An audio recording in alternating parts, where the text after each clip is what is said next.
Hola, nosotros somos estudiantes del Instituto Tecnológico Superior de Guasave y hoy estarán viendo un video explicativo y detallado sobre en qué consiste la norma 017 STPS 2008, equipo de protección personal, selección, uso y manejo en los centros de trabajo. El objetivo de esta norma es establecer los requisitos mínimos para que el patrón seleccione, adquiera y proporcione a sus trabajadores el equipo de protección personal correspondiente para protegerlos de los agentes del medio ambiente de trabajo que puedan dañar su integridad física y su salud. Pues bien, se debe de saber que esta norma aplica en todos los centros de trabajo del territorio nacional en que se requiere el uso de equipo de protección personal para proteger a los trabajadores contra los riesgos derivados de las actividades que desarrollen. Antes de conocer más a fondo lo que establece la norma, es indispensable conocer estos conceptos. Autoridad laboral. Son las unidades administrativas competentes de la Secretaría del Trabajo y Prevención Social, que realizan funciones de inspección en materia de seguridad e higiene en el trabajo, y las correspondientes de las entidades federativas y del Distrito Federal que actúen en auxilio de aquellas. Equilibrio de protección personal, conocido por sus siglas EPP, es un conjunto de elementos y dispositivos diseñados específicamente para proteger al trabajador contra accidentes y enfermedades que pudieran ser causadas por agentes o factores generados con motivo de sus actividades de trabajo y de la atención de emergencias. Por último, se encuentra la disposición final, que son las medidas que se le aplican al equipo de protección personal deteriorado de tal manera que sea una garantía de que ya no será o volverá a utilizar como protección para el trabajador. Y por último se encuentra disposición final. Son las medidas que se le aplican al equipo de protección personal deteriorado. Y por último se encuentra disposición final. Son las medidas que se le aplican al equipo de protección personal deteriorado de tal manera que sea una garantía de que ya no se volverá a utilizar como protección para el trabajador. En sí, se refiere al destino final que se le da al equipo de protección personal una vez que ya no sea útil. Obligaciones del patrón. Dentro de esta norma podemos encontrar distintas obligaciones referentes al papel que juega el patrón dentro de la empresa, tales como las que se enuncian a continuación. Número 1. Mostrar a la autoridad del trabajo, cuando ésta así lo solicite, los documentos que la presente norma le obligue a elaborar o poseer. Número 2. Identificar y analizar los riesgos de trabajo a los que están expuestos los trabajadores por cada puesto de trabajo y área del centro laboral. Tal información debe registrarse y conservarse actualizada mientras no se modifiquen los implementos y procesos de trabajo. Es decir, que si en determinada empresa se tienen 15 puestos de trabajo, el patrón deberá identificar y analizar los riesgos a los que cada uno de los puestos esté expuesto. Para ello, se pueden utilizar diferentes métodos como el análisis de seguridad en el trabajo, AST, o el IPER, identificación de peligros y evaluación de riesgos. Número 3. Determinar el equipo de protección personal que deben utilizar los trabajadores en función de los riesgos de trabajo a los que puedan estar expuestos por las actividades que desarrollan o por las áreas en donde se encuentran. El patrón deberá hacer uso de las tablas contenidas en la guía de referencia de la presente norma para determinar el equipo de protección personal para los trabajadores y para los visitantes que ingresen a las áreas donde existan señales de uso obligatorio del equipo de protección personal específico. Número 4. Proporcionar a los trabajadores equipo de protección personal que cumpla con las siguientes condiciones: que atenúe la exposición del trabajador con los agentes de riesgo, que en su caso sea de uso personal, que esté acorde a las características físicas de los trabajadores y que cuente con las indicaciones, las instrucciones o los procedimientos del fabricante para su uso, revisión, reposición, limpieza, limitaciones, mantenimiento, resguardo y disposición final. Número 5. Comunicar a los trabajadores los riesgos de trabajo a los que están expuestos por puestos de trabajo o área del centro laboral. Esto con base a la identificación y análisis de riesgo a los que se refiere el apartado 5.2. Dentro de la misma obligación podemos encontrar el comunicar al contratista los riesgos y las reglas de seguridad del área en donde desarrollará sus actividades. El mismo deberá dar seguimiento a sus trabajadores para que porten el equipo de protección personal y cumpla con las condiciones de la presente norma.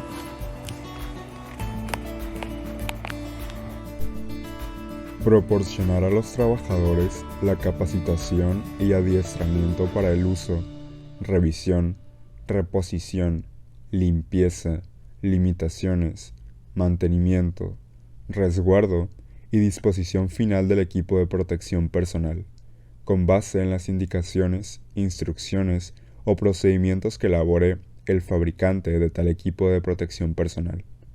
Además, supervisar que durante la jornada de trabajo los trabajadores utilicen el equipo de protección personal. Identificar y señalar las áreas del centro de trabajo en donde se requiera el uso obligatorio de dicho equipo de protección personal. Las indicaciones, instrucciones o procedimientos que el patrón proporcione a los trabajadores para el uso, revisión, reposición, limpieza, limitaciones, mantenimiento, resguardo y disposición final del equipo de protección personal, según aplique, debe al menos a basarse en la información proporcionada por el proveedor, distribuidor o fabricante del equipo y en la que el patrón considere conveniente adicionar. B. En su caso, contar con instrucciones para verificar su correcto funcionamiento. C. Identificar las limitaciones del equipo de protección personal e incluir la información sobre la capacidad o grado de protección que éste ofrece. D. Incluir la información que describa en qué condiciones no proporciona protección o dónde no se debe usar. E. Considerar el tiempo de vida útil que el fabricante recomiende y las fallas o deterioros que el trabajador identifique, de tal forma que impida su óptimo funcionamiento. F. Considerar las medidas técnicas o administrativas que se deben adoptar para minimizar los efectos que generen o produzcan alguna respuesta o reacción adversa en el trabajador. G. Incluir las acciones que se deben realizar antes, durante y después de su uso para comprobar que continúa proporcionando la protección en la cual fue diseñado. H. Indicar que cuando el trabajador esté en contacto con posibles agentes infecciosos, el equipo de protección personal que utilice debe ser para ese uso exclusivo. Y establecer el procedimiento para la descontaminación o desinfección del equipo de protección personal cuando aplique después de cada jornada de uso de acuerdo con las instrucciones o recomendaciones del fabricante. J. Prever que si el equipo de protección personal se limpia en el centro de trabajo, ya sea por el trabajador usuario o por alguna otra persona designada por el patrón, se consideren las sustancias, condiciones o aditamientos para esta actividad. K. Establecer el mecanismo a seguir para reemplazarse o repararse inmediatamente cuando derivado de su revisión muestren algún deterioro que impidan su óptimo funcionamiento. L. Indicar que el reemplazo en sus partes dañadas debe realizarse con refacciones de acuerdo a las recomendaciones del fabricante o proveedor. M. Precisar lugares y formas de almacenarse en los recipientes o contenedores especiales, si así lo establecen las recomendaciones del fabricante o proveedor para que no presenten daños o mal funcionamiento después de su uso. Y por último, N. Establecer las medidas de seguridad para tratarlo como residuo sólido, de conformidad con su procedimiento que para tal efecto se establezca cuando queda contaminado con sustancias químicas peligrosas y no sea posible su descontaminación o se determine que ya no cumple con función de protección. Identificación y selección del equipo de protección personal.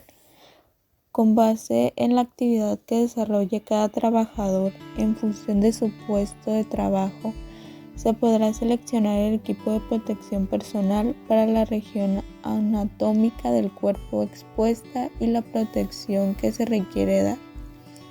La tabla 1 relaciona las regiones anatómicas del cuerpo humano con el equipo de protección personal. así como los tipos de riesgo a cubrir.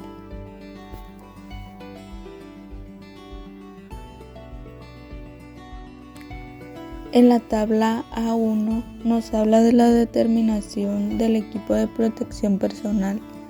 Como número 1 tenemos la cabeza. Los cascos contra impacto. Estos nos ayudan a protegernos de algún golpe. Casco dieléctrico. Estos no son útiles cuando estamos en riesgo de una descarga eléctrica. Capuchas. Nos protegen de la exposición a temperaturas bajas o a partículas. Número 2. Ojos y cara. Anteojos de protección. Nos protegen del riesgo de proyección de partículas o líquidos. Gogles.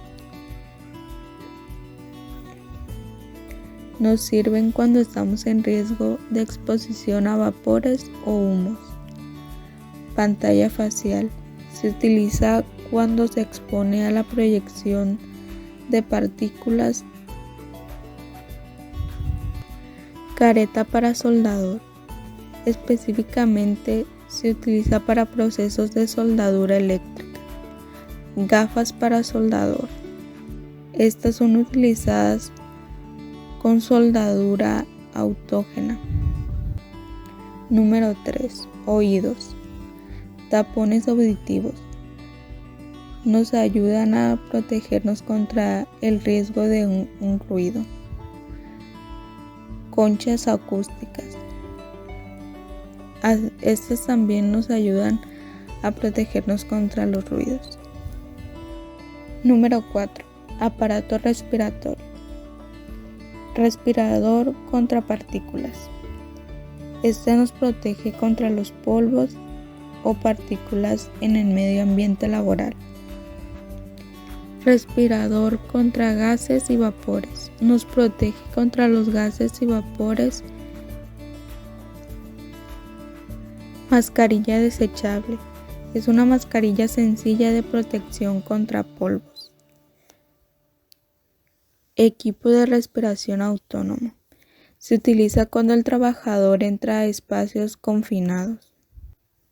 Número 5. Extremidades superiores. Guantes contra sustancias químicas. Estos nos protegen de la exposición contra sustancias químicas corrosivas. Guantes dieléctricos. Nos protegen contra descargas eléctricas. Guantes contra temperaturas extremas. Nos protegen del riesgo por exposición a temperaturas bajas o altas. Guantes. Existe una gran variedad de guantes. Son utilizados dependiendo del tipo de protección que se requiere. Mangas. Se utilizan cuando es necesario extender la protección. Cambiando a la siguiente región anatómica número 6, que es el tronco, con las siguientes clave y equipos de protección, tenemos al inciso A, que es mandil contra altas temperaturas, que reduce el riesgo por exposición a altas temperaturas cuando se puede tener contacto del cuerpo con algo que esté a altas temperaturas. Inciso B, mandil contra sustancias químicas. Reduce el riesgo por exposición a sustancias químicas corrosivas cuando se puede tener contacto del cuerpo con este tipo de sustancias. Inciso C, overall. Extensión de la protección en todo el cuerpo por posible exposición a sustancias, temperaturas. Considerar la facilidad de quitarse la ropa lo más pronto posible cuando se trata de sustancias corrosivas. Inciso D, bata. Protección generalmente usada en laboratorios u hospitales. Inciso E, ropa contra sustancias peligrosas. Es un equipo de protección personal que protege cuerpo, cabeza, brazos, piernas, pies. Cubre y protege completamente el cuerpo humano ante la exposición a sustancias altamente tóxicas y corrosivas.